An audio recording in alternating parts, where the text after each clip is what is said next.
Olá, pessoal, tudo bem? Alguns dias atrás eu fiz um stories e eu coloquei uma enquete onde eu perguntava qual assunto vocês tinham mais interesse para que eu fizesse um vídeo. Então, o assunto que teve maior votação foi autismo e o vídeo de hoje eu vou falar sobre autismo. Eu vou falar de forma bem curta e sucinta, né?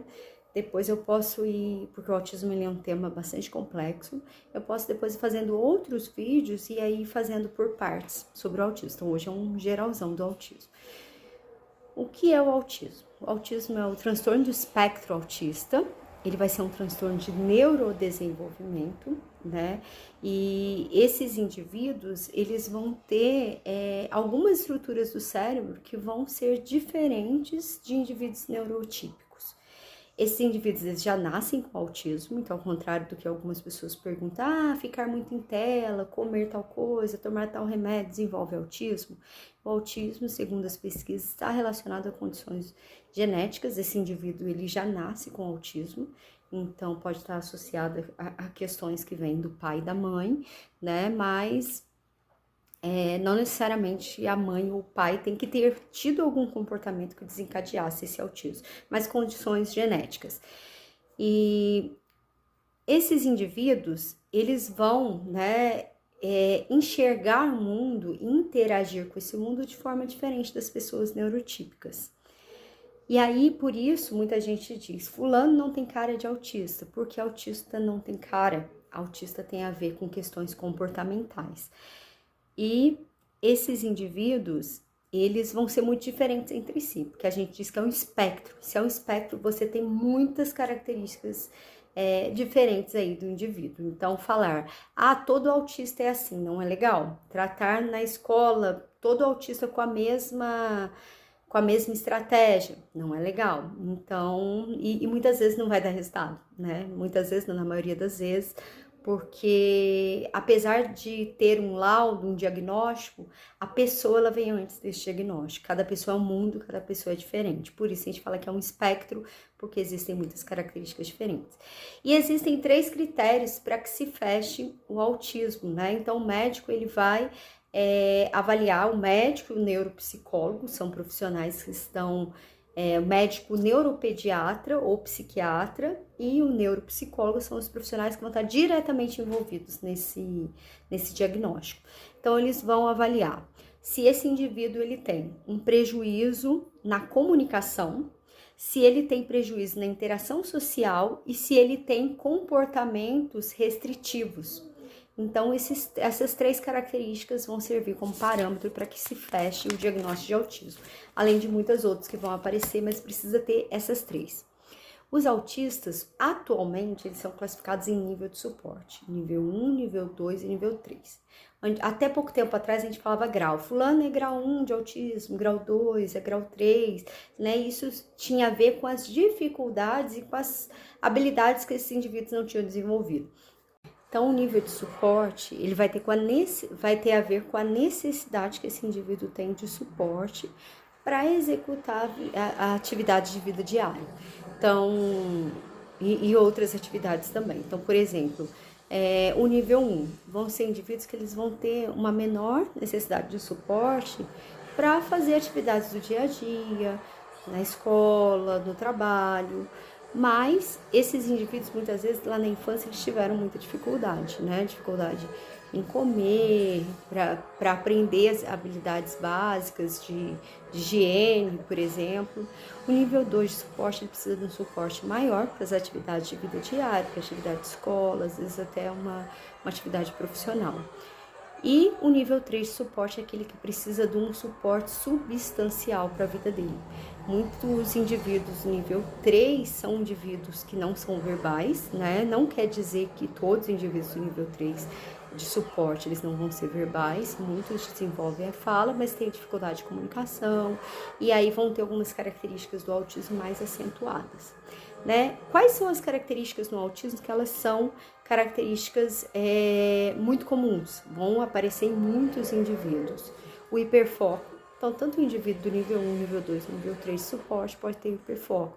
Então, o hiperfoco é aquilo quando uma pessoa gosta de uma coisa, ela gosta muito, isso é o hiperfoco lá no autismo.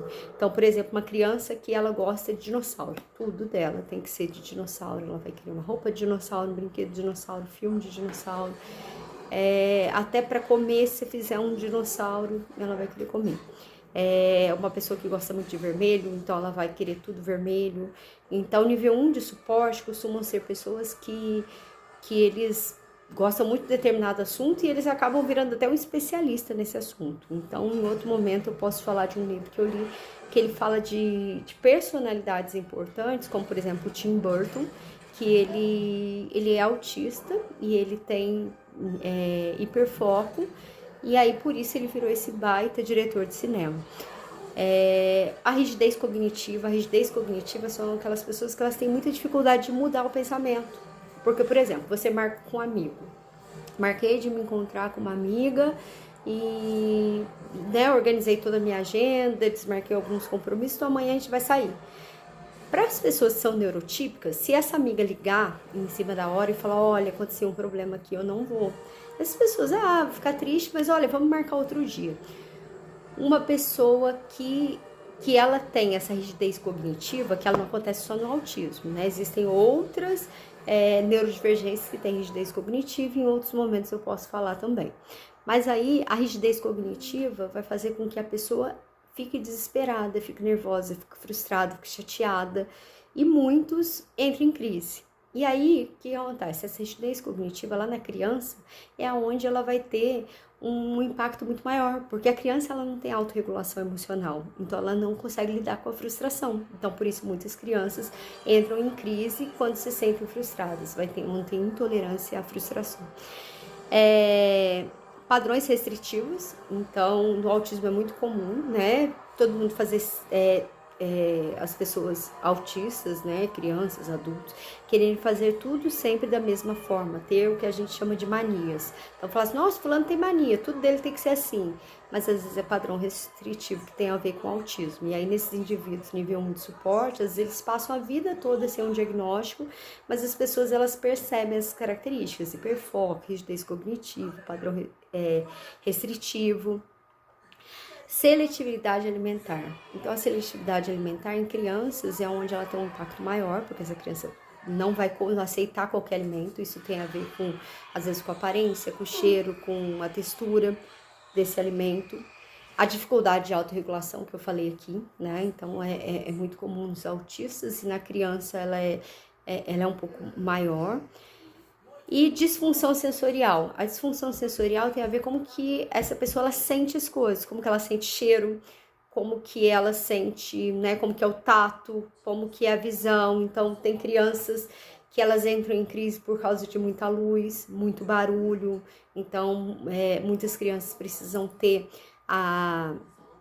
aquele abafador para ir para a escola e para ambientes, né, mais barulhentos. Adultos também, muitos adultos autistas usam os abafadores. Vão ter problemas às vezes de pisar descalço em algumas coisas, de colocar a mão, problema com a textura de alimentos e uma série de outras coisas, né? Cheiro, às vezes perfume incomoda muito. Então isso é a disfunção sensorial, a forma como ele sente as coisas. Os 5 sentidos deles vai ser mais sensível, às vezes até para dor, né? Algo que é uma dor mínima, às vezes para um autista é como se fosse desesperador. E às vezes eles são mais tolerantes à dor que a gente não consegue tolerar. E isso é até perigoso, porque muitos autistas se machucam gravemente e não conseguem sentir porque tem disfunção sensorial. E no autismo a gente vai ter algumas condições associadas que podem ser comorbidades, como o TDAH e o TOD, e deficiência intelectual, entre outras. É muito comum, né, essas 3. E a gente pode ter também a condição da altas habilidades, então, e superdotação. Muitos autistas aí, a gente fala, nossa, todo autista é superdotado e tem altas habilidades? Não, mas muitos podem ter.